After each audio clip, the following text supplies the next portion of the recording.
Hello everyone, Radhe Radhe, नमस्ते, प्रणाम। कैसे हैं आप सभी? आई होप कि आप सभी बहुत अच्छे होंगे, स्वस्थ होंगे, मस्त होंगे। Welcome back to the channel Ashi Rashi vlogs में रुचि। तो यहाँ पे टाइम हो रहा है दोपहर के 12:15 और आशी को मैं स्कूल लेने के लिए गई थी।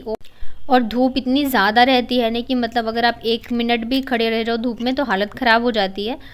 और अभी तो क्या है कि मतलब काम करते करते टाइम हो ही जाता है आशी को लाने का, तो मैं एकदम टाइम पे ही पहुंचती हूँ ताकि मुझे ज़्यादा वेट ना करना पड़े। तो आशी के लिए मैं अम्ब्रेला लेके चली जाती हूँ ताकि उससे धूप ना लगे बिल्कुल भी।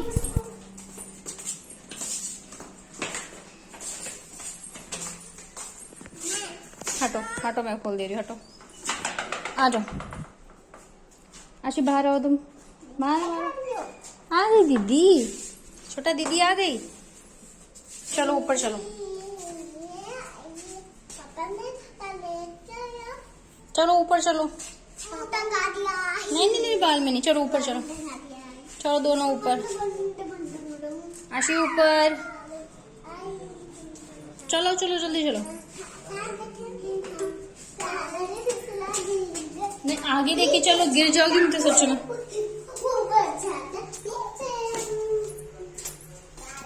तो बच्चों को स्कूल से लाने के बाद फिर मैं आशी के कपड़े वगैरह चेंज करके उसे खाना दे दिया था। और आशी और बाबू दोनों को मैंने दे दिया था ताकि ये लोग थोड़ा सा बिजी रहें, तब तक मैं जाके कपड़े डाल लेती हूँ। तो जब मैं स्कूल गई थी ना तो कपड़े वगैरह धो के गई थी, लेकिन टाइम नहीं मिला था कि मैं डाल के जाऊँ, तो अभी मैंने आके डाल दिया है। और वैसे भी धूप बहुत ज़्यादा तेज़ रहती है तो कपड़े सूखने में बिल्कुल भी टाइम नहीं लगते हैं।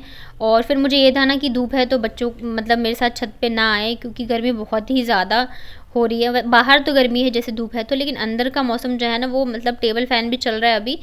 तो अगर 1 पे भी चलाओ ना तो मौसम मतलब अच्छा सा लग रहा है, ऐसा नहीं कि बहुत ज़्यादा गर्मी लग रही हो। तो मतलब रूम का तो मौसम अच्छा है, बट धूप में आप खड़े नहीं हो सकते हो क्योंकि बहुत ही ज़्यादा तेज़ सी धूप पड़ती है।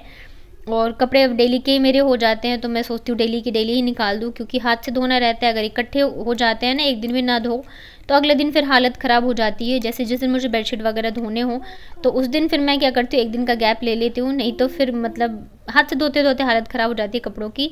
और मैंने सोचा था दोनों खाना खाएंगे तब तक मैं यहाँ पे कपड़े डाल दूँगी, लेकिन बाबू का ये है ना कि उसे पता चल जाता है कि मम्मी नहीं है, तो फिर वो मुझे ढूंढने लग जाती है। तो उसने किचन में ढूंढा, मैं उसको मिली नहीं, तो फिर वो आ गई थी यहाँ पे छत पे।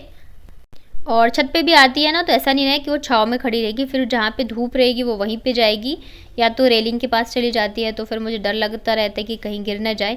और कई बार तो मतलब ऐसा होता है ना कि ये छत पे आ जाते हैं और जब तक मैं आऊँगी इनको पकड़ने तो ये लोग रेलिंग पे लटके रहते हैं। तो बच्चों को लेके बहुत ज़्यादा ध्यान रखना पड़ता है, मतलब डर रहता है।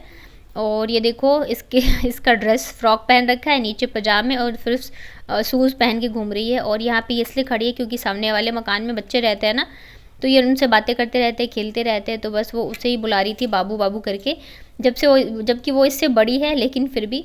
उसके बाद फिर आजकल इन लोगों को पता नहीं क्या हो गया, दोपहर में बिल्कुल ही नहीं सोते हैं और मुझे तो बिल्कुल ही नहीं आराम करने देते हैं। तो बहुत ज़्यादा परेशान हो गई हूँ। दोपहर में पहले क्या था ना, आशी सो जाती थी थोड़ी देर के लिए, लेकिन अब दोनों में से कोई भी नहीं सोता है। तो फिर मैंने उठ के कहा कि चलो मैं इनको मैं होमवर्क करने ही बिठा देती हूँ, क्योंकि स्कूल जो स्टार्ट हो गए आशी के भी। तो होमवर्क काफ़ी सारे थे, तो यहाँ पे वो होमवर्क कर रही है। और मैंने सोचा कि बाबू की मैं चोटी कर दूँ, क्योंकि इसके बाल मतलब बहुत ज़्यादा अजीब से हो गए। और नहाती है ना तो ये क्या करती है, अपने बाल को गीले कर लेती है, तो फिर वो और भी ज़्यादा मतलब जब तक तेल ना लगाओ ना तब तक वो अजीब से लगते रहते हैं। और साथ ही शाम के टाइम बच्चों को भी थोड़ी सी भूख लग जाती है। तो आशी का क्या है ना कि उसे डेली शाम को मतलब नमकीन चाहिए होता है थोड़ा सा खाने के लिए, तो उसे मैंने वही नमकीन दे दिया है। और बाबू के लिए मैं पोहा और दूध लेके आई थी, उसे बहुत पसंद है। वैसे वो बोलती है चूड़ा दही, लेकिन ये पोहा को हम लोगों के इधर चूड़ा बोला जाता है। तो मैं वही उसके लिए लेके आई थी कि मैं उसको खिला भी दूंगी और साथ के साथ मैं इसकी चोटी भी कर देती हूँ। और इसके बाल ना मतलब थोड़े से ड्राई ड्राई से हो रहे हैं, क्योंकि तेल लगाया नहीं था 1-2 दिन से, ऐसी मैं चोटी कर रही थी इस वजह से। तो आज मैंने बहुत ही अच्छे से इसके बालों में तेल लगा दी है और अब मैं यहाँ पे कर देती हूँ चोटी। तो ये ना बिल्कुल भी चोटी कराना नहीं चाहती रहती है, मतलब वैसे तो उलझ जाते हैं तो बच्चों को दर्द होता है, लेकिन फिर भी मतलब अगर अच्छे से भी करो ना तब भी ये बाल की चोटी करवाना नहीं चाहती है। और जैसे ये लोग दोपहर में सोते नहीं है तो क्या होता है, शाम को इनको फिर बहुत जल्दी नींद आ जाती है, मतलब 7-8 बजे तक फिर इनको नींद आने लग जाती है। और दोपहर में सो जाते थे तो फिर ये लोग लेट सोते थे, 9-9:30 बजे तक। तो अभी जैसे ये लेट आते हैं ना, तो कई दिन ऐसे होता है कि ये आते हैं तो दोनों बच्चे सो गए होते हैं। और एक हफ्ते से तो ऐसा है ना कि हम दोनों ही हस्बैंड वाइफ की नींद ही नहीं पूरी हो पा रही है, इनके ऑफिस के चक्कर में ये लेट आते हैं। अभी कल भी ये सुबह के मतलब 4 बजे पहुँचे हैं घर पे। तो पूरी रात में मतलब मैं भी नहीं सोई और ये तो मतलब रास्ते में ही थे। मेरा ऐसा है ना कि ये घर पे नहीं रहते ना, मतलब जैसे कहीं बाहर गए हो, आने वाले हो, तो जब तक ये घर पे नहीं आ जाए तब तक मेरी नींद ही नहीं आती है। मैं कितनी भी कोशिश कर लूँ, मुझे नींद ही नहीं आती रहती है। तो जब ये आ जाते हैं उसके बाद ही जाके मैं सोती हूँ। तो इस चक्कर में क्या है कि नींद पूरी नहीं हुई और सोए थे हम लोग 4 साढ़े 4 बजे। फिर सुबह मुझे 6 बजे उठना होता है। तो सोचती हूँ चलो दोपहर में सो जाऊँगी, लेकिन आजकल इन लोगों के चक्कर में दोपहर में भी नहीं सो पाती हूँ। तो यहाँ पे शाम को ना भूख लग गई थी हम लोगों को, तो बच्चे काफ़ी दिनों से बोल रहे हैं मैगी के लिए, लेकिन मैं बना नहीं रही थी। इधर मैंने मैगी पास्ता वगैरह बहुत ही कम कर दिया बनाना। तो मैंने कहा चलो आज बना देती हूँ। और आज डिनर वापस से मैं और बच्चे हम लोग ही करेंगे, क्योंकि इनके ऑफिस में पार्टी है, तो इन्हें डिनर भी नहीं करना था। तो मैंने कहा चलो पहले नाश्ता कर लेते हैं, उसके बाद जाके फिर खाना खाऊंगी। तो बस यहाँ पे मैंने पानी में नमक डाल दिया था। बाकी ये जो यिप्पी आता है ना, इसमें मसाले बहुत ही अच्छे रहते हैं, तो कुछ भी डालने की ज़रूरत नहीं रहती है। तो मैगी तो खाए हुए सिंपल वाली काफ़ी दिन हो गए, हम लोग यही वाला खाते हैं और बहुत टेस्टी भी रहता है ये। तो देखिए यहाँ पे मैंने दोनों बच्चों की जो मैगी है कटोरी भी निकाल दी है थोड़ी थोड़ी सी। और उसके बाद लेके आ गई थी मैं रूम में। और आशी अभी भी होमवर्क ही कर रही है। एक तो होमवर्क काफ़ी ज़्यादा रहता है और दूसरी चीज़ ये है कि ये करना नहीं चाहती रहती है। मतलब पहले ऐसा था ना कि इसका जो भी होमवर्क है मैंने निकाल के दे दिया, एक बार बता दिया और ये खुद से कर लेती थी। लेकिन अभी क्या है ना कि जब तक मतलब पीछे नहीं पड़ो ना, ये करना नहीं चाहती रहती है। तो मतलब बड़ा ही मुश्किल हो जाता है। जब बच्चे अच्छे से कर लेते हैं ना, तब तो ये रहता है ठीक है, कोई दिक्कत नहीं है, जितने भी होमवर्क है कर लेगी। लेकिन अब भी इसके पीछे पड़ना पड़ता है मुझे हर एक चीज़ के लिए, तब जाके ये करती है। तो ऐसे ही होता है, बच्चे जैसे जैसे बड़े हो जाते हैं ना, वैसे वैसे वो और भी ज़्यादा परेशान करने लग जाते हैं। हम सोचते हैं कि कब बड़े होंगे तो हम थोड़े से फ्री हो जाएं, लेकिन ऐसा बिल्कुल भी नहीं है। ये जैसे जैसे बड़े होंगे वैसे वैसे ये और ज़्यादा शैतानी करते हैं और परेशान करने लग जाते हैं। तो यहाँ पे कपड़े जो धोए थे सूख गए थे, मैं लेके आई थी।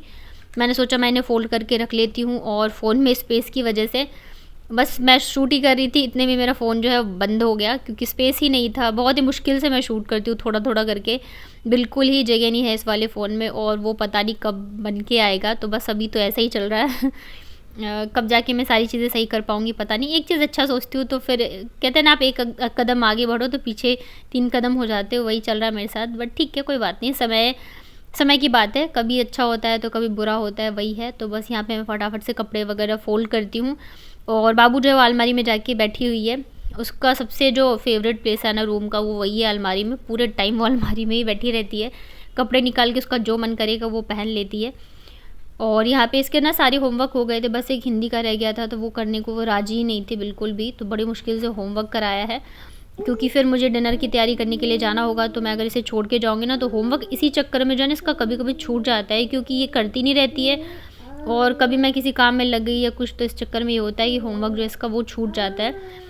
तो बस इसी के साथ अपना ये व्लॉग एंड करती हूँ। आप लोग बताइएगा कैसे है मेरा ये छोटा सा व्लॉग, और अपना प्यार सपोर्ट ज़रूर से दिखाइएगा, बनाए रखिएगा। थोड़े दिन की बात है, उसके बाद तो मैं कोशिश करूँगी कि फ़ोन ठीक हो जाए तो प्रॉपर जो मेरे व्लॉग्स हैं वो आएंगे। तो चलिए, तब तक अपना ध्यान रखिए, स्वस्थ मस्त रहिए। Thank you so much for watching.